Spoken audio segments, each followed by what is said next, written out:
It's day 6 of DIYing my powder room, and I know you're getting impatient because so am I.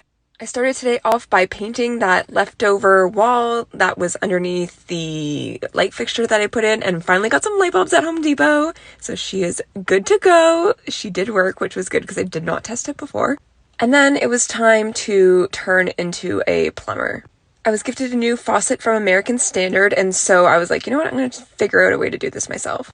The problem being, we have this old Poly B piping, which is no longer used, and so there's no on and off switch. Okay, by the way, this was the hardest thing ever to get off, side note. Literally had to demolish it. But anyways, so I have to switch out the piping as well as the faucet. So got the old faucet off, which was an annoyance in and of itself. Put the new one in, she's looking fabulous. And then I had to deal with this whole situation, which is basically just like cutting the pipes and then putting stoppers on, and it was a whole thing. The Home Depot guy helped me out so much, God bless.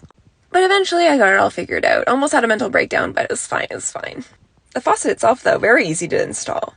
I would maybe recommend having a buddy for this part just to hold it like snug while you tighten it, but I got it figured out, as I always do. And by the end of the day, she was installed and I was very happy. Stay tuned because we are almost there, I promise.